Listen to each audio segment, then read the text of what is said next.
तो नमस्कार साथियों, स्वागत है आपके अपने यूट्यूब चैनल स्टडी विद निमसा में। आप सभी की पढ़ाई बहुत ही बेहतरीन चल रही होगी। आप सब अच्छे तरीके से अपनी तैयारी में जुटे होंगे और मैं भी इन्हीं शुभ आशाओं के साथ ही आप सबको उत्तरोत्तर आगे बढ़ने की शुभकामनाएँ देता हूँ। हिंदुस्तान त्योहारों का एक देश है जिसमें 7 वार और 9 त्योहारों की परंपरा है। उन्हीं त्योहारों में से आज भी एक त्योहार है, तो उस त्योहार की भी आप सभी को ढेर सारी शुभकामनाएँ। चलिए साथियों, चलते हैं हम अपने पढ़ाई की ओर। जैसा कि हम अपने पूर्व एपिसोड में बात कर रहे थे कि किस प्रकार 1989 के बाद 1989 के दशक के बाद राजनीतिक उथल-पुथल हुआ था। किस प्रकार गठबंधन की सरकारें आई थी। हम ये सोच रहे थे कि लंबे समय से आपने किस प्रकार जो कांग्रेस है, वो लगातार प्रभुत्व में आ रही थी, लगातार अपने पूर्ण दमखम के साथ बहुमत के साथ आ रही थी, अगर 1977 से 80 का काल छोड़ दें तो।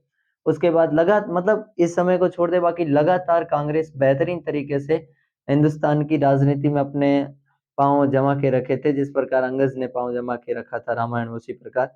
तो ख़ैर साथियों, 1989 तक आते-आते क्या हो गया, इनके कारण हमने पढ़ लिए थे कि ऐसा क्या कांड रहा जिनके कारण 1989 के बाद आते-आते ये हुआ। और हमने ये भी पढ़ा था 1984 में 415 सीटें लाने वाली कांग्रेस 1989 तक आते-आते 197 सीटों पर कैसे सिमट गई। ये ऐसा क्या हो गया था उनके सामने? तो इसके साथियों कुछ और कारण हैं, उनके बारे में भी हम पढ़ेंगे। जैसा कि हमने पहले 4 कारण पढ़े थे, नई आर्थिक नीतियाँ लागू की गई थी, उसके साथ ही हमने ये भी पढ़ा था कि नए-नए आंदोलन होने शुरू हो गए थे, जिसमें एक राजीव गांधी की स्वयं पूर्व प्रधानमंत्री की हत्या भी हो गई थी। उसी के साथ ही हमने ये भी पढ़ा था, बाबरी मस्जिद वाला विवाद आ गया था। तो ख़ैर हम इन सब के बारे में आज थोड़ा मतलब हमने पढ़ा था कुछ-कुछ, लेकिन कुछ विशेष डिटेल में आज हम बात करेंगे। थोड़ा गहराई में भी जाएँगे और हम आज देश में सांप्रदायिकता और धर्मनिरपेक्षता और इसके साथ ही लोकतंत्र की भी बात करेंगे कि किस प्रकार 1984 के पंजाब दंगे और 2002 के गुजरात दंगों में क्या-क्या हुआ था, राजनीति पर इनके क्या प्रभाव पड़े थे, कौन-सी पार्टी जो हिंदुत्व के प्रभुत्व को लेकर आगे बढ़ती है, जिसकी वर्तमान में सरकार है, क्या नहीं है, उस पार्टी ने हिंदुत्व की विचारधारा को क्या अपनाया, क्या प्रारंभ में ही उसकी हिंदुत्व की विचारधारा थी? क्या बीजेपी प्रारंभ से ही बीजेपी थी या पहले इसका कोई अन्य नाम था या किसी और मतलब दल में सम्मिलित कह सकते हैं या किसी इसकी जो विचारधारा किसी और दल की थी या गांधीवादी विचारधारा से संबंध रखती थी या नहीं रखती थी। इनके साथ हम गहराई से बात करेंगे और उसके बाद अपने 1989 के बाद 1998 का चुनाव देखें, 1999 का चुनाव देखें जिसमें यूपीए और एनडीए का गठबंधन देखेंगे, तो उस गठबंधन के समय हमारे मन में एक ये भी विचार उत्पन्न होगा, ये हमारी मानसिकता ये भी कहेगी कि धीरे-धीरे जितनी भी पार्टियाँ हैं, सब क्या करने लग गई है, सब एक साथ रहना मतलब एक साथ मिलकर उन सब की विचारधारा एक सी हो गई थी। तो ऐसा क्या कारण हो गया? उन 4 कारणों के बारे में भी हम खैर डिटेल से बात करेंगे। तो चलिए साथियों चलते हैं, इससे पहले हमने मंडल आयोग के बारे में भी पढ़ा था, हमने ये भी पढ़ा था कि 1978 में बिंदेश्वरी प्रसाद मंडल की अध्यक्षता में मंडल आयोग की स्थापना, उसके साथ ही ओबीसी को 27% आरक्षण देने की बात की मंडल आयोग ने और 1992 में सुप्रीम कोर्ट ने इंदिरा साहनी विवाद से अपना फैसला भी सुनाया था, जिसमें आर्थिक और माफ़ कीजिए सामाजिक और राजनीति के आधार पर जो इनको शैक्षणिक स्तर के आधार पर ओबीसी या अन्य पिछड़ा वर्ग को जो आरक्षण दिया 27% वो सुप्रीम कोर्ट के द्वारा सही ठहराया गया। तो ख़ैर इनके बारे में हम बात कर चुके थे। अब साथियों आज बात करेंगे एक ओबीसी का जो ये आरक्षण वाला मुद्दा आया, तो ये कहीं न कहीं इसके साथ ही और नए-नए मुद्दे उठ रहे थे। हमने पहले भी अपने पूर्व एपिसोड या पूर्व पाठों में हमने बात की थी कि 1980 के दशक में धीरे-धीरे क्षेत्रीय आकांक्षाएँ भी बढ़ने लगी, धीरे-धीरे वाद-विवाद भी होने लगे। कुछ ऐसे मुद्दे भी उठने लगे जिसमें जिसमें अपने जो हमने 7वीं में अपने जो पिछले एपिसोड में पढ़ा था 7वें पार्ट में कि किस प्रकार जो अपने दलित पैंथर जैसे समूहों का उद्भव होने लगा था। ऐसा क्या हो गया? ऐसे आंदोलन आने लगे। ऐसे में ही ज्यों ही ओबीसी की बात आई तो इसी के साथ ही एक व्यक्ति हिंदुस्तान का जिनका नाम काशीराम जो 2006 में जिनका निधन हो चुका है। तो उनके नेतृत्व में 1984 में एक नई पार्टी बनाई गई, एक नया राजनीतिक दल बनाया गया और उस राजनीतिक दल का नाम था आपके बहुजन समाज पार्टी। बहुजन समाज पार्टी के स्वयं संस्थापक भी रहे हैं, उनके अध्यक्ष भी रहे हैं स्वर्गीय काशीराम। तो थोड़ा ये आपको याद रखना है कि एक छोटा सा प्रश्न पूछेंगे, बहुजन समाज पार्टी या बसपा की स्थापना कब हुई? तो साथियों 1800 नहीं माफ कीजिएगा 1984 में हुई। और इसके अध्यक्ष कौन थे या इसके संस्थापक कौन थे? तो स्वर्गीय काशीराम थे। उन्होंने नेतृत्व किया था इन पार्टी का, बसपा का, जिसे बहुजन समाज पार्टी कहते हैं। और इसका नीला घोड़ा हाथी निशान इनका है, जो निशान है बसपा का। खैर, और इसी के तहत ही आपको पता होगा इसने यूपी में सरकारें भी बनाई थी दो, मतलब मायावती जी के नेतृत्व में। तो खैर साथियों, ये मतलब राजनीतिक उठापटक क्यों हुआ? इससे पहले हमें एक बात और सोचनी चाहिए या समझनी चाहिए या देखना चाहिए कि 1978 में बामसेप का गठन किया गया। ये बामसेप क्या था? ये बामसेप उन लोगों के विचारों को आगे बढ़ाने वाला था, या उन लोगों का समूह था जो गरीब थे, जो पिछड़े थे, जो एससी एसटी की कैटेगरी में जिनके ऊपर अत्याचार हो रहे थे, उन सबका एक समूह था। और जो दलित है, उन दलित वर्ग को आगे लाने की बात कर रहा था बामसेप। जैसा कि आपको प्रश्न पूछा जाएगा कि बामसेप का गठन कब होता, और इसके साथ ही पूछा जाएगा बामसेप का पूरा नाम। तो चलिए साथियों, चलते हैं बिना देरी किए। तो सबसे पहली बात है बामसेप का गठन, BAMSAF,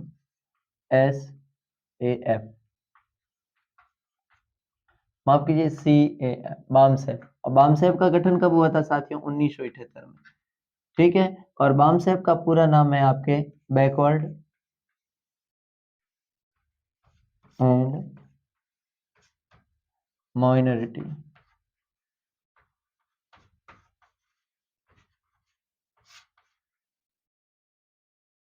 कम्युनिटी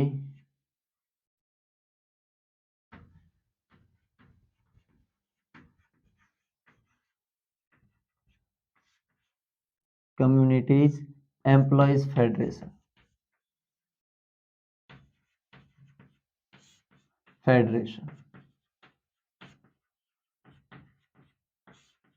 अर्थात बामसेप।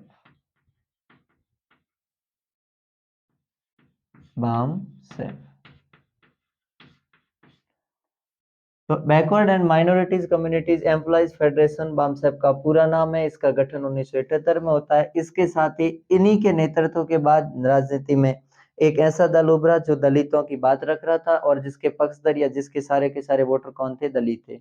धीरे धीरे साथियों उस दल ने अपना प्रभुत्व क्षेत्र, या जो दलितों से उभर कर सभी सवर्ण जातियों में भी वो आने लगे, और उनको भी अपने पक्ष में करने लगे और अपने वोटरों में सम्मिलित करने लगे। तो बाद में ये दल काफी बड़ा बनकर उभरा है। आज जो पूरे देश में 8 राष्ट्रीय या जो राजनीतिक दल है, उनमें बसपा भी सम्मिलित किया गया है। तो साथियों, अब है आगे बसपा। बसपा का पूरा नाम पूछ ले तो बहुजन समाज पार्टी। बहुजन समाज पार्टी। आपको पता होगा पहले राजनीतिक दलों के बारे में सार्वजनिक हत्थों पर या सार्वजनिक दीवारों पर या जगह जगह पर लिखा जाता था, या पैम्पलेट के समय, जिस समय बहुजन समाज पार्टी शुरुआती समय में अच्छे तरीके से विकास कर रहा था या विकासशील की स्थिति में था, तो उस समय जगह जगह ये लिखा जा रहा था कि बसपा की क्या पहचान? नीला घोड़ा हाथी निशान। तो वही बसपा है, बहुजन समाज पार्टी। और इस बसपा के संस्थापक कौन थे? संस्थापक थे साथियों काशीराम, संस्थापक। ठीक है, काशीराम जी इनके क्या थे? संस्थापक। और इसके साथ ही, और इसकी स्थापना कब की गई? स्थापना 1984 में। 1984 में स्वर्गीय काशीराम के नेतृत्व में क्या हुआ था? अपने बसपा की स्थापना हुई थी। और 2006 में काशीराम का क्या हो गया? देहांत हो गया, निधन हो गया। तो खैर साथियों, इस बसपा की उत्तर प्रदेश है, पश्चिम बंगाल है, माफ कीजिए, उत्तर प्रदेश है, पंजाब है, हरियाणा है, वहाँ की वोट बैंक की राजनीति या वहाँ के वोटर बहुत बेहतरीन तरीके से लोगों ने इनको राजनीति भूमिका अदा की, मतलब अपना वोट देकर इनको आशीर्वाद दिया। और इसके साथ ही अगर 2019 की 17वीं लोकसभा की बात करें, तो 17वीं लोकसभा में बसपा ने 10 सीटें जीतकर लोकसभा में अपना दमखम दिखाया, जो भी है। तो खैर 10 सीटें हैं 2019 की जो लोकसभा चुनाव, जिसमें 17वीं लोकसभा का चुनाव, और वर्तमान में यही 17वीं लोकसभा ही चल रही है। नरेंद्र दामोदर दास मोदी जी के नेतृत्व में 17वीं लोकसभा की सरकार चल रही है। तो खैर साथियों, ये तो शुरुआती मतलब वो चीज है। जिसमें हमने ये देखा कि बामसेफ का पूरा नाम और गठन क्या कब हुआ, और इसके साथ ही बसपा की स्थापना कब, किसके नेतृत्व में, और बसपा का पूरा नाम क्या है। ये दलितों की पार्टी थी, इसमें ज्यादातर वोटर है वो दलित है, लेकिन धीरे धीरे सभी सवर्ण जातियों में भी इन्होंने अपना वोट बैंक बढ़ाने का प्रयास किया है। ठीक है, मायावती जी के नेतृत्व में यूपी में सरकार भी बनाई है बाम से अपने इसने बसपा ने। तो अब हम साथियों बात करेंगे, एक बात करेंगे संप्रदाय की, एक बात करेंगे अपने सांप्रदायिकता, सांप्रदायिकता, सांप्रदायिकता के साथ ही एक हम बात करेंगे, वो करेंगे धर्मनिरपेक्षता। और धर्मनिरपेक्षता के साथ ही एक और बात करेंगे, और लोकतंत्र, और लोकतंत्र। पहले साथियों ये समझेंगे इन तीनों का सामान्य अर्थ क्या हो सकता है, हम अपनी ओर से क्या इन तीनों का अर्थ निकाल सकते हैं। जैसे कि सांप्रदायिकता मुख्य शब्द है संप्रदाय। जब कभी सांप्रदायिकता का विवाद कब पैदा होता है कि जब सरकार के द्वारा या जब किसी दो धर्मों के मध्य आपस में टकराव हो, तो या दोनों धर्मों में से एक धर्म को सरकार सरकार क्या करे, बढ़ावा देती है या किसी एक धर्म के पक्ष में निर्णय लेती है, तो वो सांप्रदायिकता की स्थिति में आ जाता है। उसी प्रकार धर्मनिरपेक्षता है धर्म से बिल्कुल रूप से तटस्थ रहना, धर्म से अलग रहना। हम बात करेंगे हिंदुस्तान के बारे में कि हिंदुस्तान एक धर्मनिरपेक्ष राज्य कहना सार्थक है या पंथ निरपेक्ष राज्य कहना सार्थक है। साथियों, धर्मनिरपेक्ष राज्य वो होता है कि जो धर्म के मामले में दखल अंदाजी नहीं करता, बिल्कुल तटस्थ रहता है, लेकिन हिंदुस्तान कुछ कुछ समय में धर्म के मामलों में दखल अंदाजी की है भारतीय संविधान ने। जैसे कि राम मंदिर का विवाद ले लो या किसी और अन्य विवाद भी ऐसे हो सकते हैं। तो इन मामलों में हमने या हिंदुस्तान के संविधान ने क्या किया है, धर्मनिरपेक्षता मतलब धर्म में अपनी वो कह सकते हैं कि इसमें अपनी टांग अड़ाई है। तो खैर हमारा देश धर्मनिरपेक्ष तो हम नहीं कह सकते, लेकिन फिर भी भारत एक पंथ निरपेक्ष राष्ट्र है।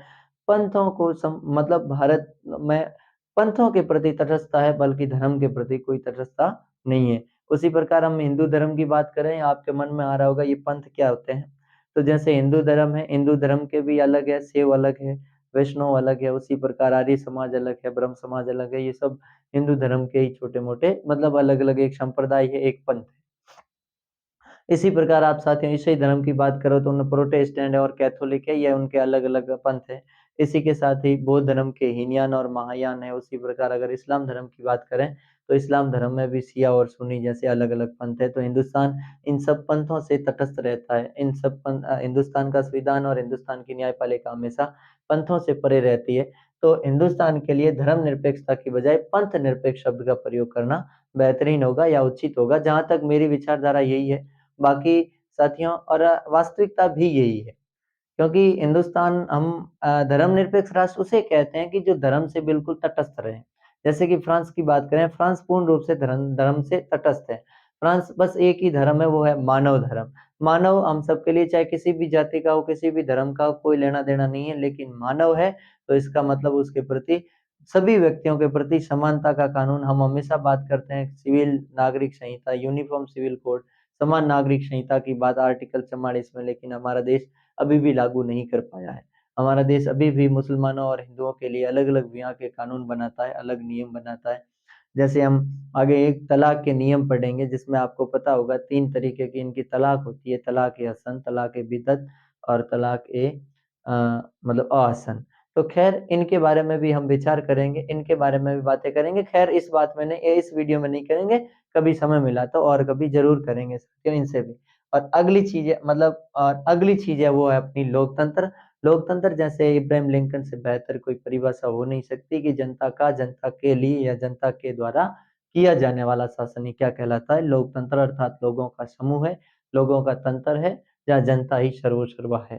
ठीक है, ये है अपना लोकतंत्र। उसके साथ ही अलग अलग व्यक्तियों ने लोकतंत्र की भिन्न भिन्न परिभाषा दी है। एक दार्शनिक या एक राजनीतिज्ञ ने ये भी कहा है कि लोकतंत्र में सरकारें चलेगी और विपक्ष उसका वाद भी मतलब विरोध करेगा, और विरोध करने के बाद भी अगर वही सरकार जीतती है तो वापस यही असली लोकतंत्र की परिभाषा है।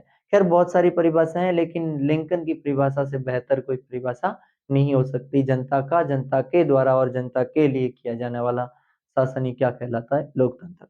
अब साथियों हम बात करेंगे कि हमें, अब आपके मन में आएगा कि सर ये बात करते-करते यहाँ क्यों पहुँच गए? तो इनके पीछे का एक कारण है साथियों, क्योंकि कहीं न कहीं यही मुद्दे हैं कि जो धर्मनिरपेक्षता, कोई जैसे कि बाबरी राम मंदिर जन्मभूमि बाबरी विवाद है। इसी के साथ ही हम एक शाहबानो का केस पढ़ेंगे, 1985 में आया था, 1986 में।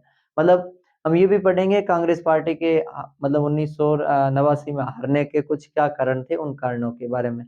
और यहाँ हम उस दल की बात करेंगे जो दल उत्पत्ति के अवसर पर, मतलब उत्पत्ति की ओर आगे बढ़ रहा था, तीव्र गति से आगे बढ़ रहा था, और वो दल जो लंबे समय से राज कार्य कर रहा था, वो धीरे-धीरे पिछड़ रहा था, पीछे जा रहा था। उन दोनों दलों में से आप खैर ठीक अनुमान लगा रहे होंगे, पिछड़ने का काम कर रहा था वो कांग्रेस कर रही थी, और उत्पत्ति के दौर में तीव्र गति से आगे बढ़ने का काम कर रही थी भारतीय जनता पार्टी।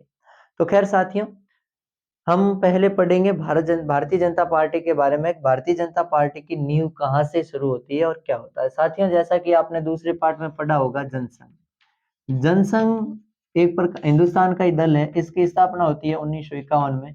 किसके नेतृत्व में? श्यामा प्रसाद मुखर्जी के नेतृत्व में। श्यामा प्रसाद मुखर्जी।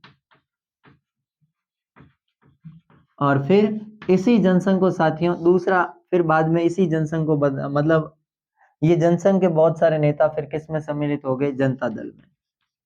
जनता दल, जिसे जनता पार्टी भी कहते हैं। ये जनता दल भी वर्तमान में मतलब अपने जो अलग-अलग है, एक तो बीजू जनता दल है, एक उस मतलब यूँ ये अलग-अलग हो गया है, टुकड़े हो गए हैं इसके भी।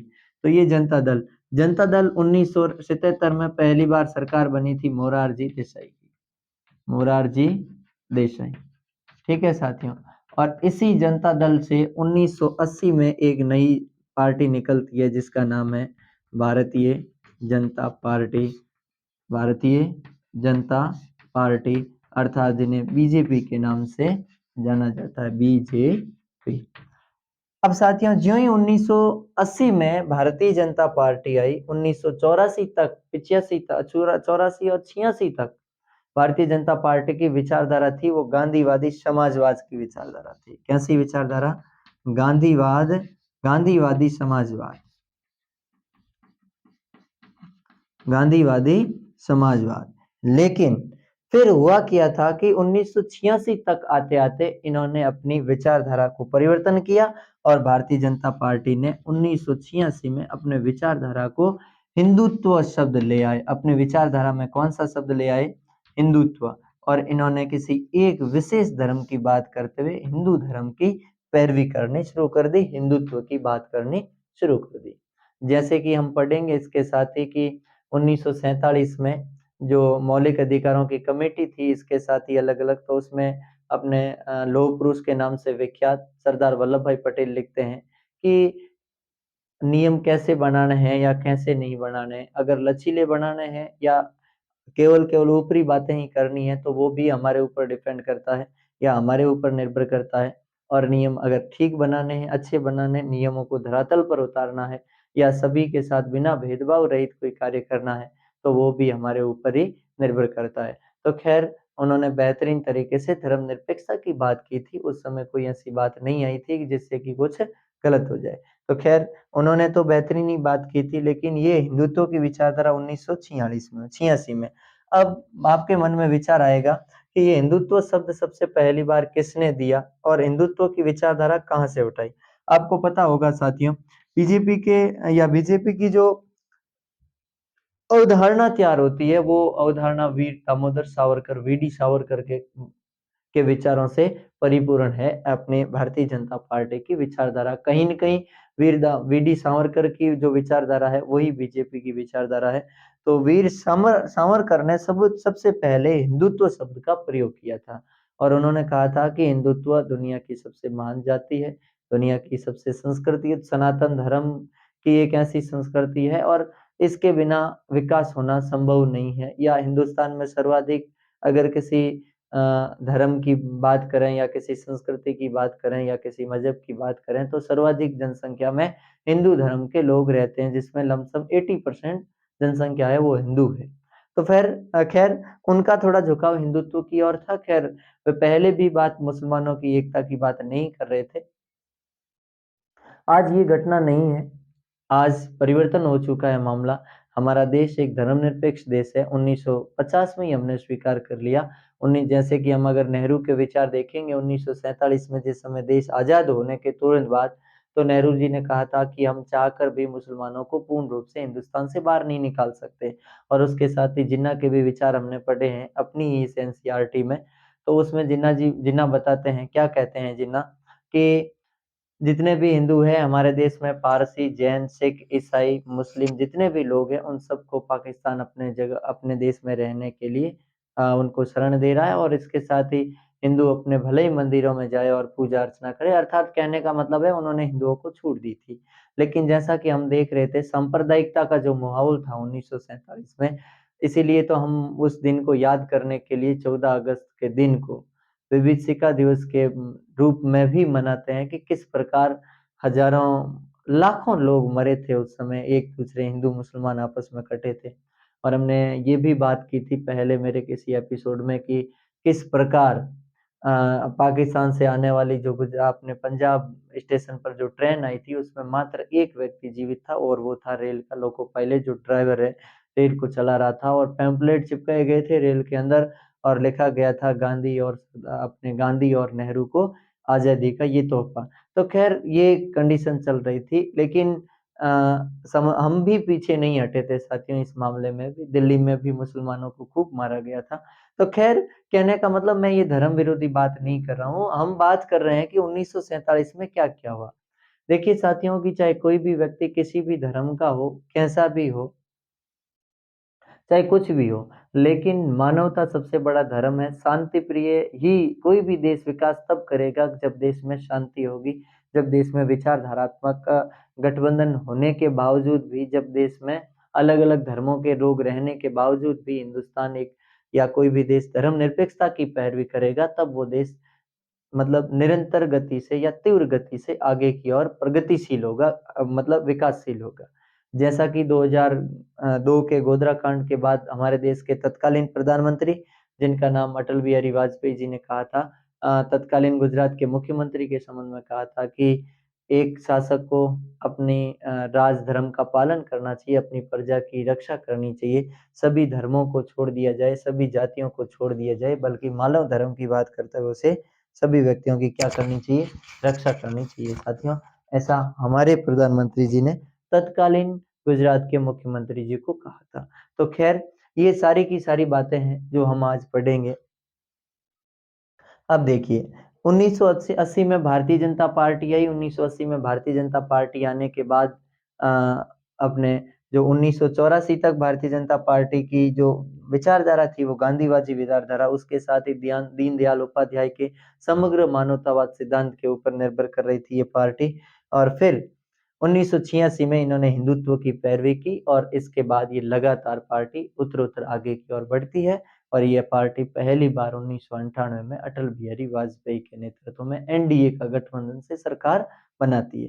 खैर, इससे पहले 1996 में और सरकार बनाती है साथियों।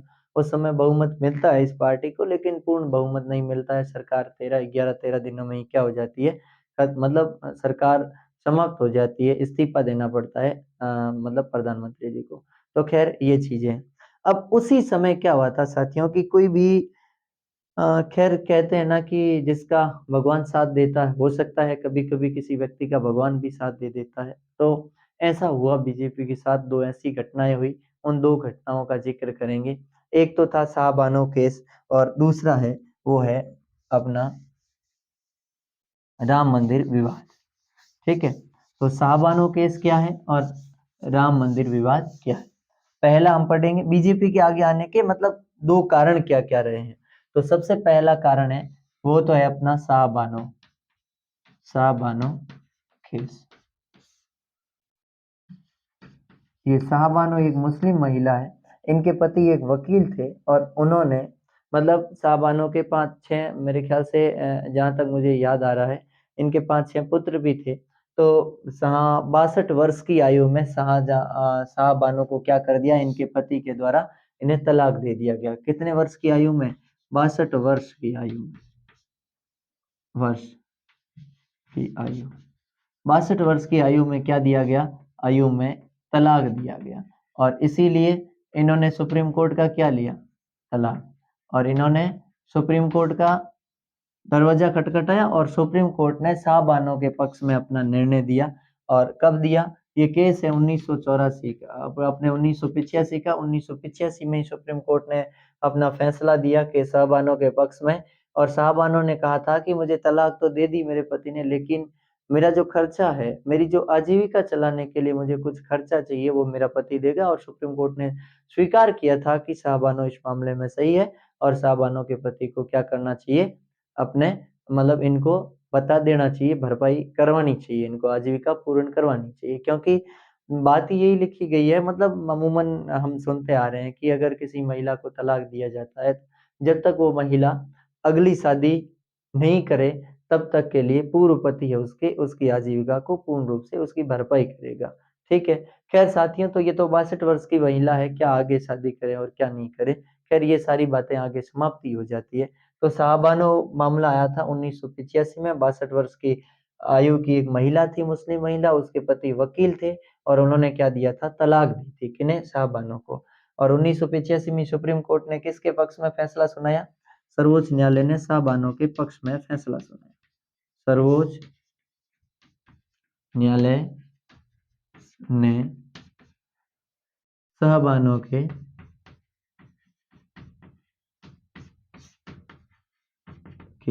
पक्ष में फैसला सुनाया। ठीक है साथियों, अब इनके पक्ष में फैसला सुना दिया। ज्यों ही इनके पक्ष में फैसला सुनाया, और तत्कालीन सरकार किसकी, तत्कालीन सरकार वही राजीव गांधी, देश के प्रधानमंत्री। और मतलब हिंदुस्तान में कांग्रेस पार्टी पहली बार 2/3 मतलब 3/4 सीटों के साथ जीत कर आई थी, 415 सीटें, पूर्ण बहुमत।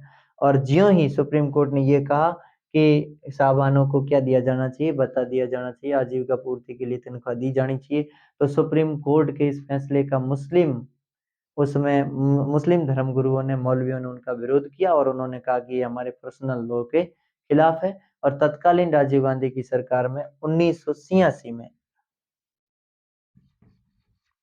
मुस्लिम महिला अधिनियम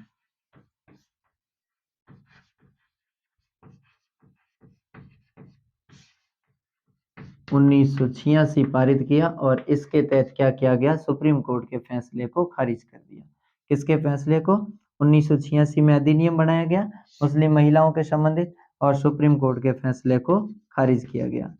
सुप्रीम कोर्ट के फैसले को खारिज कर दिया,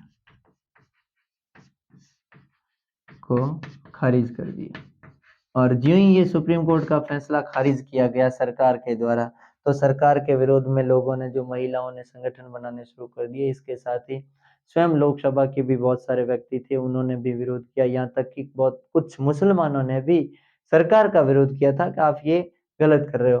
खैर सरकार दोनों तरफ से दबी हुई थी, जैसा कि हम देखते हैं कि सुप्रीम कोर्ट ने फैसला सुनाया साहबानों के पक्ष में, तो मौलवी उनका विरोध कर रहे थे कि हमारे पर्सनल कानून के विरुद्ध है। तो खैर कहने का मतलब है दोनों ओर। तो यहाँ एक और मौका मिल गया था भारतीय जनता पार्टी को कि ये साहबानो केस में, और दूसरा मौका मिल गया था उन्हीं को कि 1986 में ही अपने फैजाबाद, कौन सा, फैजाबाद जिला न्यायालय द्वारा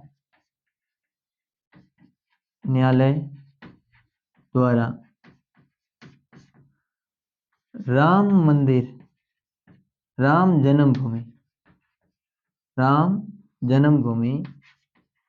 बाबरी मस्जिद का फैसला सुनाया।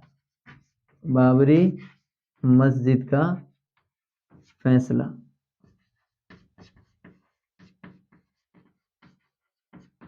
ठीक है साथियों, 1986 में फैजाबाद, और फैजाबाद में ही फैजाबाद का जो जिला अदालत थी, जिला न्यायालय था, उसने क्या किया, उसने फैसला सुनाया। किसका फैसला सुनाया साथियों, वो सुनाया था आपके फरवरी 1986 में। और ये फैसला किसका था, ये राम जन्मभूमि के संदर्भ में फैसला सुनाया था। और उसमें जो बाबरी मस्जिद का जो ताला लगाया गया था 1947 के बाद, या 1940 के अंतिम दशक में उसके ऊपर जो ताला लगा था, तो उस ताले को खुलवाने के क्या दिए गए, आदेश दिए गए, ताकि हिंदू लोग भी अपनी आस्था के साथ भगवान राम की मूर्ति पर मत्था टेक सके। कहने का मतलब है उनको भी पूजा अर्चना कर सके। तो 1986 में ज्यों ही ये हुआ तो फिर आपको पता हो गई अयोध्या विवाद आगे बढ़ता गया। अयोध्या विवाद मैंने जैसे कि अपने पिछले वीडियो में जिक्र किया भी था अयोध्या विवाद का, और इसका मैंने आपको बताया था 1992 में दिनांक थी 6 दिसंबर 1906 को तत्कालीन कार सेवकों का एक जुलूस जिसने क्या किया, 5 घंटे की कार्रवाई चली और 5 घंटे की कार्रवाई में बाबरी मस्जिद को पूर्ण रूप से ध्वस्त कर दिया। तीनों के तीनों गुंबदों को ढहा दिया गया। एक अपने सुरेश बाफरा नाम करके बहुत ही मतलब पत्रकार हुए हैं तत्कालीन, उन पत्रकार ने बताया है कि जिस समय मैं वहां जाके देख रहा था तो ना तो वो कोई प्रशासनिक अधिकारी थे, ना ही कोई पुलिस थी, कोई वहाँ कोई ना तो सरकार के आदमी थे, कुछ नहीं था। केवल और केवल कार सेवक क्या कर रहे थे, जश्न मना रहे थे, कूद रहे थे, नाच रहे थे, राम लल्ला के जयकारे लगा रहे थे। खैर उसमें एक दिन की या वो कुछ ही समय की घटना है, उस घटना में हजारों लोग मारे गए थे उस घटना में। तो खैर जिसमें अब जोधपुर की बात करें तो जोधपुर से भी बहुत मुझे याद आ रहा है, मथानिया के एक शहीद है सेठाराम जी, वे भी 6 दिसंबर 1992 को इसी कार सेवक मतलब मामले में या अयोध्या मंदिर वाले मामले में ही शहीद हो गए थे, मतलब शहीद हो गए थे। तो खैर कहने का मतलब है उसी समय तत्कालीन राष्ट्रपति ने तुरंत उत्तर प्रदेश सरकार पर एक्शन लिया। तो मतलब तत्कालीन उत्तर प्रदेश भारतीय जनता पार्टी के मुख्यमंत्री जिनका नाम है कल्याण सिंह जी, कल्याण सिंह राजस्थान के पूर्व राज्यपाल भी रहे हैं। हाल ही में पिछले ही कुछ समय पहले ही उनका निधन हुआ है। तो खैर ये चीजें भी साथ में याद करनी है। कल्याण सिंह जी को इस्तीफा देना पड़ा, इस्तीफा देने के बावजूद भी तत्कालीन सरकार को बर्खास्त किया गया। और इसके साथ ही उसी समय एक मतलब विवाद था और इसी विवाद के ऊपर 1994 में सुप्रीम कोर्ट ने अपना फैसला सुनाते हुए सुप्रीम कोर्ट के सर्वोच्च न्यायालय के मुख्य न्यायाधीश जिनका नाम है वेंकट चलैया और एक अपने पीएन मतलब रे नाम करके जो सुप्रीम कोर्ट के न्यायाधीश थे, उनकी बेंच ने एक फैसला सुनाया था। और फैसला ये सुनाया था कि भाई हमारा देश एक धर्मनिरपेक्ष देश है, लेकिन फिर भी हमारे देश में और वो भी राम जन्मभूमि, वो राम जिसने शांति का मतलब संदेश दिया, वे राम जिन्होंने सौहार्द का काम किया, वे राम जिन्होंने हमेशा शांतिपूर्ण सद्भावना की और अपनी विचारधारा और लोगों को प्रेरित करने का प्रयास किया, उस क्षेत्र पर अगर ऐसे होता है तो पूरे विश्व में भारतीय संस्कृति पर कहीं न कहीं आँच आती है, कहीं न कहीं दबाव लगता है। इसके साथ ही सुप्रीम कोर्ट ने फैसला देते हुए ये भी कहा था सुप्रीम कोर्ट की पीठ ने कि भाई तत्कालीन सरकार है उनको हम दंडित कर रहे हैं, लेकिन इसका मतलब ये नहीं है कि हमें खेद है कि हम ऐसा क्यों कर रहे हैं, लेकिन फिर भी तत्कालीन सरकार ने कानून व्यवस्था को परे रखकर मतलब कानून व्यवस्था से परे कार्य किया है, जिसके कारण उनको सजा भुगतनी ही पड़ेगी। और इसके साथ उन्होंने कहा था कि तत्कालीन मुख्यमंत्री अर्थात कल्याण सिंह जी को हम 1 दिन का कारावास का भी दंड देते हैं। तो कहने का मतलब है ये सुप्रीम कोर्ट के तत्कालीन जो मुख्य न्यायाधीश थे वेंकट चलैया, उन्होंने 1 दिन का कारावास भी दिया गया था। ये साथियों तथ्य अगर आपको देख रहे हैं तो ये तथ्य एनसीईआरटी में मिल जाएंगे, बहुत बेहतरीन तरीके से तथ्य दे रखे हैं। ठीक है साथियों, इससे पहले मैंने आपको ये भी बताया था इसका जो बाबरी मस्जिद का निर्माण है, बाबरी मस्जिद का निर्माण मस्जिद बाबरी मस्जिद का जो निर्माण है वो मीर बाकी ने करवाया था। मीर बाकी, ये सांप्रदायिकता की बात है साथियों। मीर बाकी ने करवाया था, 16वीं सदी में करवाया था। और कहा जाता है कि पहले इससे पहले इसके निर्माण से पहले यहाँ राम मंदिर था, लेकिन उन्होंने राम मंदिर को तोड़वा कर ये किया गया। हालांकि 2019 का जो सुप्रीम कोर्ट का फैसला था वो फैसला राम मंदिर के पक्ष में ही आया है। और बताया गया है कि उत्खनन जो सर्वेक्षण विभाग ने ये कहा है कि बकायदा यहाँ पहले राम मंदिर था और आज वहाँ राम मंदिर बना हुआ है। तो इस फैसले का जो वो ये फैसला पूर्ण हुआ था, ये आजादी के पहले का ये विवाद चल रहा था और इसी फैसले को पूर्ण किया था वो किया था 2019 में तत्कालीन सर्वोच्च न्यायालय के मुख्य न्यायाधीश मेरे ख्याल से रंजन गोगोई जी ने, और उनके बाद उनके सेवानिवृत्ति का ही समय हो गया था। तो खैर उनके शुभ हाथों के द्वारा ही ऐसा हुआ था। तो खैर ये साथियों आपको क्या करना है, थोड़ा याद रखना है बाबरी जो अयोध्या विवाद था वो बाबरी मस्जिद का ढांचा कब गिराया गया, तो वो गिराया गया 6 दिसंबर 1922 को। तत्कालीन देश के प्रधानमंत्री का नाम क्या? अपने तत्कालीन देश के प्रधानमंत्री का नाम था अपने पीवी नरसिम्हा राव। सरकार, बहुत सारे लोगों ने कहा था पीवी नरसिम्हा राव की सरकार को भी गिराया जाए, लेकिन ऐसा हुआ नहीं था। तो खैर ये चीजें आपको याद रखनी है। इसी के साथ ही यही देखते हुए साथियों, इस बाबरी मस्जिद को तोड़ने से पहले अटल बिहारी वाजपेयी तथा मतलब आडवाणी, अपने लाल कृष्ण आडवाणी, नाम क्या? लाल कृष्ण आडवाणी ने कि एक आडवाणी, और इन्होंने क्या निकाला था? एक रथ यात्रा निकाली थी। रथ यात्रा, अगर आपको पूछ लेंगे ये रथ यात्रा कहाँ से कहाँ तक चली थी, तो साथियों याद रखना, गुजरात के सोमनाथ से, गुजरात के सोमनाथ से अयोध्या तक, सोमनाथ से अयोध्या, गुजरात के सोमनाथ से अयोध्या तक कौन सी यात्रा निकली? रथ यात्रा निकली। और इस रथ यात्रा का नेतृत्व कौन कर रहे थे? लाल कृष्ण आडवाणी कर रहे थे। उसके बाद लगातार कहीं न कहीं बीजेपी अपना प्रभाव दिखाती गई, लेकिन 2004 में बीजेपी का प्रभाव थोड़ा सा कम हो गया था कांग्रेस से। 2009 में कांग्रेस पुनः अच्छी सीटों के साथ वापस आती है, और इसके बाद 2014 में तो बीजेपी सरकार पूर्ण बहुमत के साथ 282 सीटों के साथ आती है। 2019 में उससे भी बेहतर प्रदर्शन करते हुए 303 सीटें लेकर नरेंद्र मोदी जी के नेतृत्व में आती है। तो खैर साथियों, ये अपना शाहबानो केस और फैजाबाद वाला। फैजाबाद तत्कालीन नाम था अयोध्या का, वर्तमान में फैजाबाद का नाम बदलकर अयोध्या कर दिया गया है। तो ये साथियों अपने किसकी बात कर रहे हैं? हम सांप्रदायिकता की बात कर रहे हैं, और किस प्रकार इस ढांचे को गिराया गया था। और फिर इसके बाद में साथियों 1993 के जनवरी महीने में इसी बात को लेकर मुंबई में और कहीं हिंसाएं हुई थी, और ये हिंसाएं धीरे धीरे आगे बढ़ती बढ़ती ये हिंसाएं मतलब लंबा रूप लेने लग गई थी, और कहीं न कहीं धर्मनिरपेक्षता को भी आँच आई थी। तो खैर इनके संदर्भ में भी हमने बात की कि धर्मनिरपेक्षता के संदर्भ में किस प्रकार आँच आई। अब इसी के साथ ही साथियों हम और चीज़ें पढ़ेंगे, जिसमें आपको पता होगा हमने पिछले एपिसोड में पढ़ा था कि 1984 में जो सिख दंगे हुए, कहाँ हुए? पंजाब में। उन दंगों को देखकर भी किस प्रकार हिंदुओं और सिखों के मध्य विद्रोह हुआ था, आपस में एक दूसरे लोगों को मारा गया था। तो हमने नानावती जो न्यायाधीश है उनकी रिपोर्ट भी पढ़ी थी, अगर आपको पता हो तो। और उसमें हमने बात की थी कि किस प्रकार ऐसा लग रहा था कि सब पुलिस वगैरह, प्रशासन वगैरह सब मौन थे, और खुले आम क्या कर रहे थे? सिखों का कत्लेआम हो रहा था। खैर ये इंदिरा गांधी की मृत्यु के दिन हो रहा था, ये दिन था 31 अक्टूबर का। अब देखिए साथियों, सरकार ने ऐसा कहा या नहीं कहा, सरकार की कोई ऐसी बात नहीं आती है सामने, लेकिन ऐसी बातें हुई थी। मतलब उन्होंने ऐसी रिपोर्ट पेश की, वास्तव में ऐसा दिखाई दे रहा था।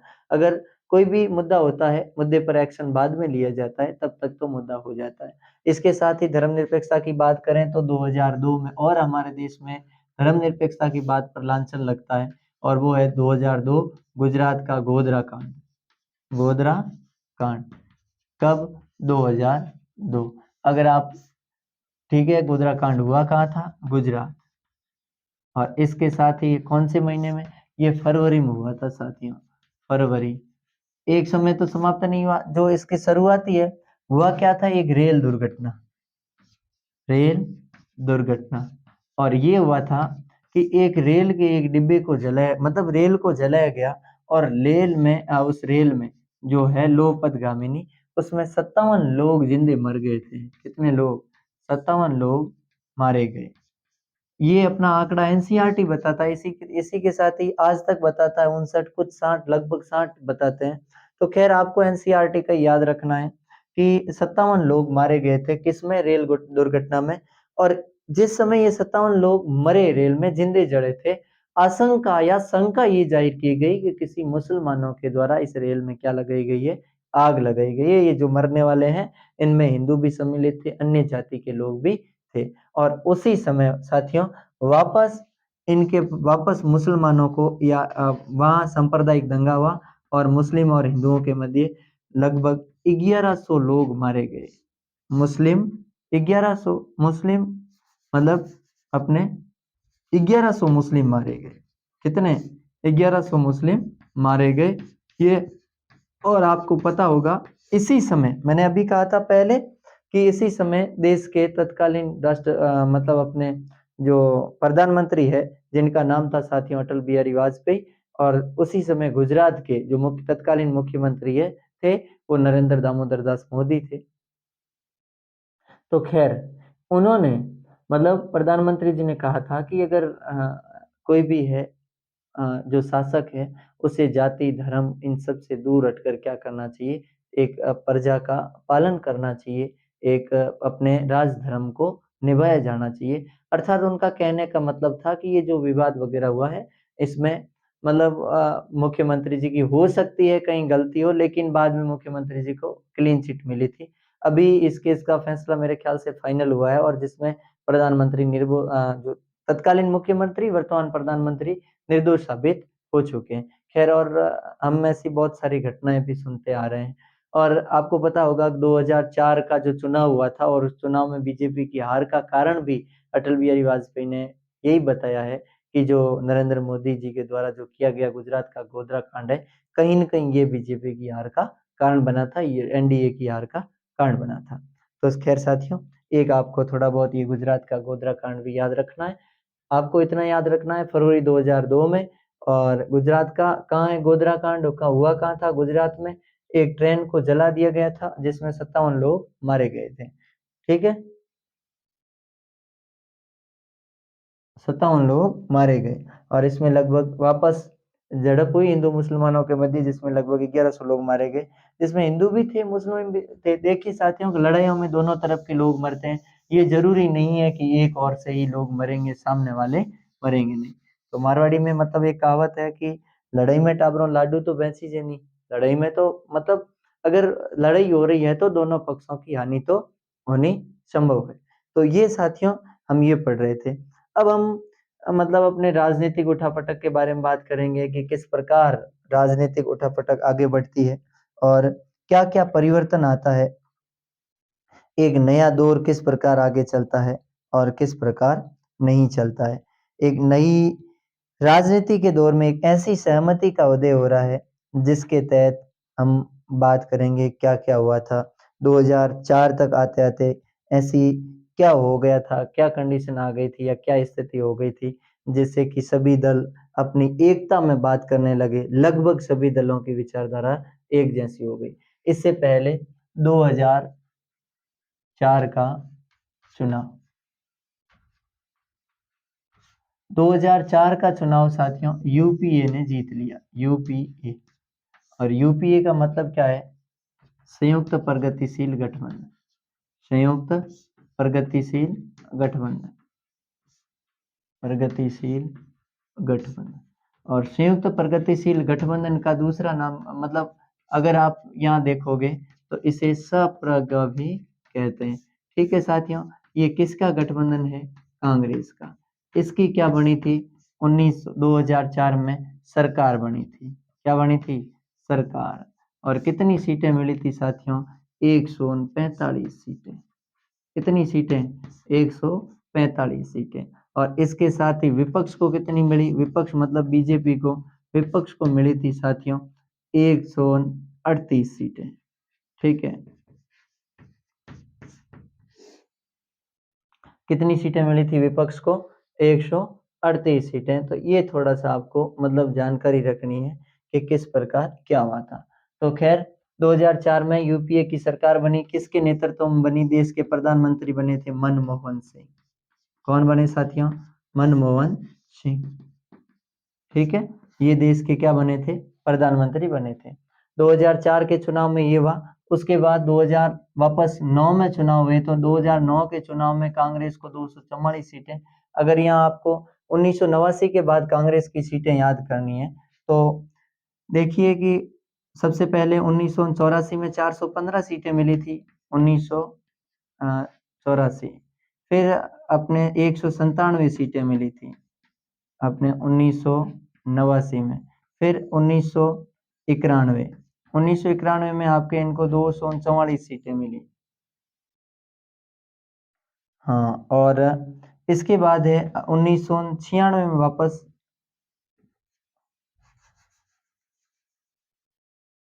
244, 1991, फिर वापस 1996 में चुनाव हुए, 1996, उसके बाद चुनाव हुए थे आपके 1998 में, उसके बाद चुनाव हुए थे 1999 में। ये देखने की आवश्यकता। फिर इसके साथ ही ये अगला चुनाव हुआ था 2004 में। कब हुआ साथियों? 2000, फिर 2009 में, और उसके बाद चुनाव कब होता है? वो चुनाव होता है आपके 2014, और 2014 के बाद वापस चुनाव होते हैं 2019 में।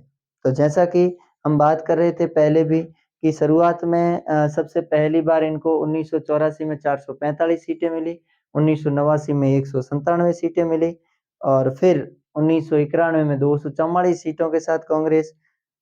फिर उसके बाद है कांग्रेस को अपने 240 सीटें मिलती है। उसके बाद मतलब 140 सीटें 1996 के चुनाव में, और उसके बाद मिलती है 141, फिर 114 सीटें मिलती है, फिर 145 सीटें मिलती है, और उसके साथ ही 206 सीटें, और 206 सीटों के बाद फिर 44 और 52 सीटें मिलती है। जैसा कि हमने बात किया, यही बात कर रहे हैं, 415 1984 में ये सीटें कांग्रेस की है साथियों। और यहाँ बीजेपी की बात करें तो मात्र 2 सीटें मिली थी। कितनी सीटें? 2 मिली थी। और 1990 मतलब 89 में कितनी हुई थी साथियों? 197। 1991 में मिली थी 244, और इसके साथ ही 1996 में मिली थी 140, 1998 में 141, 1999 में 114। ठीक है, और 2004 में मिली थी 145, 145 इसको मिली थी कांग्रेस को, और उसके साथ ही बीजेपी को मिली थी 138। विपक्ष का मतलब है ये बीजेपी है, भारतीय जनता पार्टी है। ठीक है, और इसके साथ ही 2009 में इनको मिली थी 206 सीटें, और फिर 2014 में 44 सीटें, और 2019 में इनको कितनी सीटें मिली? 52 सीटें। ये कांग्रेस को मिलने वाली सीटें हैं।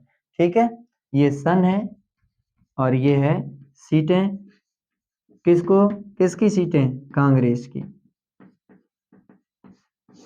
हम आगे अंतर भी देखेंगे कि जैसे कि प्रारंभ में देखा होगा 1984 में बीजेपी को, भारतीय जनता पार्टी को केवल और केवल साथियों 2 सीटें मिलती है, और आगे वही भारतीय जनता पार्टी 2014 तक आते आते, मैं यहाँ अलग से लिख देता हूँ ताकि आपको दिक्कत नहीं होगी, 2014 को बीजेपी को जो सीटें मिली थी वो मिली थी आपके 282 सीटें। कितनी सीटें? 282 सीटें। और इसी के साथ ही 2019 में बीजेपी को सीटें मिली थी वो 303 सीटें मिली थी। किसे मिली थी साथियों? बीजेपी को, भारतीय जनता पार्टी को। ये भी आपको क्या करना है? याद रखना है। अब देखिए, अगर 2019 की या 17वीं लोकसभा की सीटों का आवंटन अगर आपको पूछे तो देखिए, मैं मतलब एक बार ये हटा ही लेते हैं और फिर वो बात करते हैं।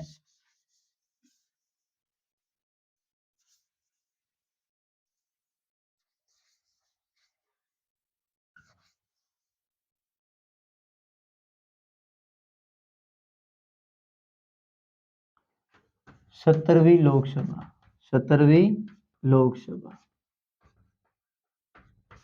ठीक है।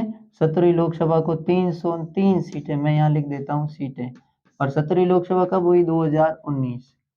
ठीक है, 303 सीटें भारतीय जनता पार्टी बीजेपी, इसके साथ ही 54 सीटें कांग्रेस।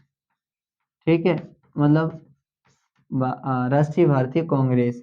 उसके साथ ही अपने जो 10 सीटें हैं, अपना जो तीसरा सबसे बड़ा दल है वो है आपके, उनको मेरे ख्याल से 18 सीटें ऐसा करके कुछ मिला था, और उस दल का नाम है अपने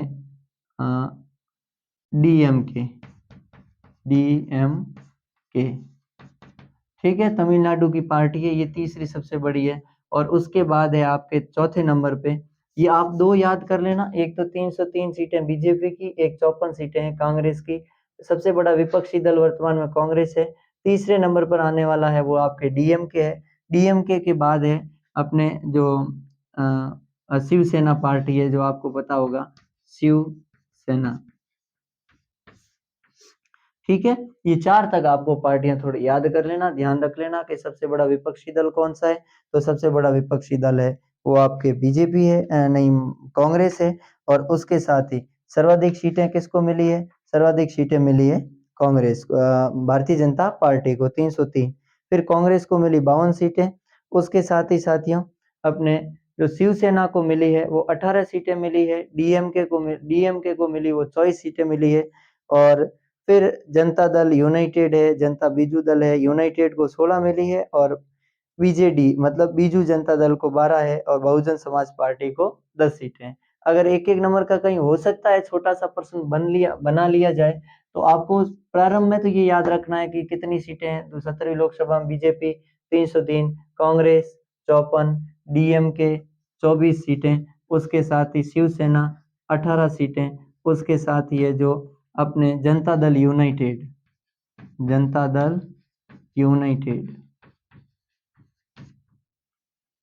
उसको मिली थी 16। और इसके साथ ही अपने फिर बीजेडी को मिली 14 और 10 सीटें मिली थी, वो मिली थी बसपा को। ये हमने पहले बात कर ली थी। तो इस प्रकार और बाकी शेष पार्टियां अन्य सभी पार्टियों को मिली थी।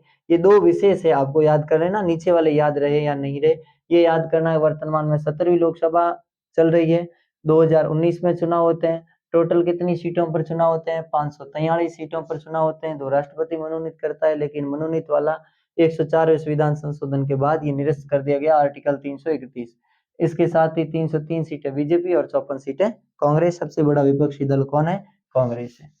अब देखिए, अब आगे है कि एक ही विचारधारा कैसे आनी शुरू हो गई? ऐसा क्या हो गया कि सभी दल लगभग एक ही विचारधारा की बात करते हैं? अब देखिए, एक विचारधारा की बात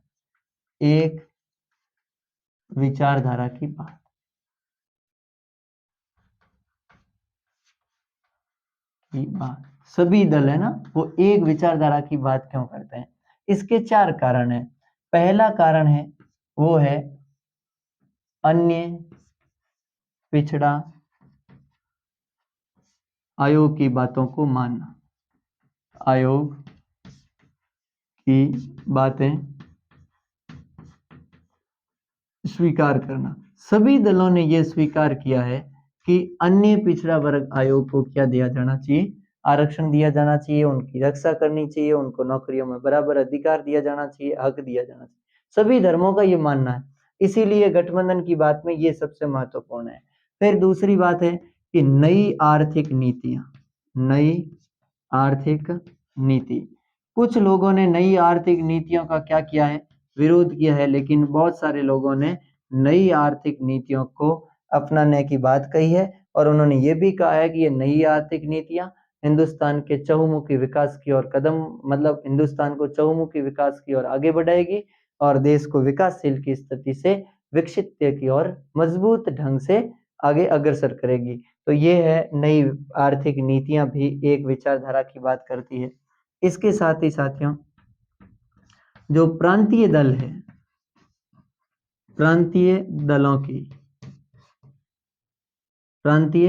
दलों की केंद्रीय सरकार में भूमिका।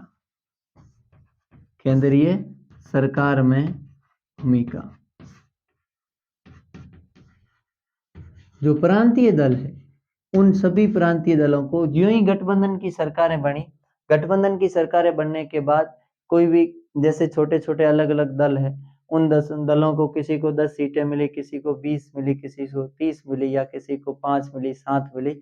इस प्रकार जैसे कि हमने देखा कि 2004 में केवल और केवल कांग्रेस। तो जैसा कि हम बात कर रहे थे कि 2004 में जिस समय यूपीए की सरकार बनती है तो उस समय यूपीए की सरकार कांग्रेस को तो मात्र कितनी सीटें मिलती है? अपने 145 सीटें। और वहीं अपने बीजेपी को कितनी सीटें मिलती है? 138 सीटें। लेकिन बहुमत के लिए कितनी 273 सीटें चाहिए थी या 272 सीटें चाहिए थी। तो ये चीजें इनको पूरा करने के लिए इन्होंने क्या किया? बहुत सारे दलों से गठबंधन किया। तो इसीलिए क्षेत्रीय दलों को मौका मिला। और क्षेत्रीय दल अगर केंद्रीय राजनीति में गए तो उन्होंने जो प्रांतीय दल है वो केंद्रीय राजनीति में गए तो फिर उन्होंने प्रांतों के मुद्दों को उठाया कि प्रांतों में ये समस्या है और उनका समाधान करना। सभी सरकारों ने इन प्रांतीय दलों के मुद्दों को भी स्वीकार किया। इसलिए ये गठबंधन की जो एक विचारधारात्मक की स्थिति थी ये संपूर्ण देश में अपनाई गई या सभी राजनीतिक दलों ने अपनाई। और इसके साथ अंतिम देखिए, अलग विचारधारा होने के बाद भी, अलग विचारधारा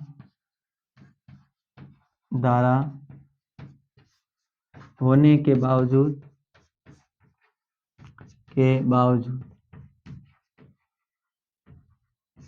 गठबंधन, राजनीतिक गठबंधन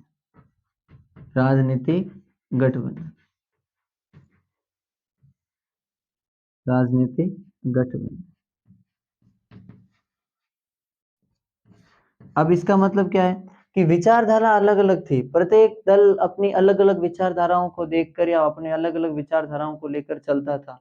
लेकिन फिर भी 2004 के 1989 के बाद यही स्थितियाँ धीरे-धीरे बदलती रही। उन्होंने कहा कि भई हमारी विचारधारा भले ही अलग हो, लेकिन किसी न किसी एक राजनीतिक दल के साथ क्या कर लेना चाहिए, गठबंधन कर लेना चाहिए। जैसे कि वाम मोर्चा था, उसने गठबंधन किया भारतीय जनता पार्टी के साथ, लेकिन दोनों की विचारधारा क्या थी, अलग-अलग थी। तो साथियों, इन चारों कारणों के कारण संपूर्ण देश के राजनीतिक दल वो एकता की एक विचारधारा में बात करने लगे। सभी की एक ही मतलब सभी के मध्य सामंजस्य बैठ गया, सभी के विचारों की गठबंधनता के मध्य सामंजस्य बैठ गया। इनमें 4 बातें थी। अन्य पिछड़ा आयोग की बातों को स्वीकार करना, सभी दलों ने स्वीकार किया। नई आर्थिक नीतियों को लागू करना, प्रांतीय दलों को केंद्रीय सरकार में भूमिका देना और इसके साथ ही अलग विचारधारा होने के बावजूद भी राजनीतिक गठबंधन क्या करना, राजनीतिक गठबंधन बनाना। तो खैर साथियों, इस प्रकार आज की अपनी बात हो जाती है पूरी। मस्त रहिए, खुश रहिए, गुनगुनाते रहिए। बहुत ही जल्द अपना अगला एपिसोड आप सबके बीच आ जाएगा। तब तक के लिए नमस्कार।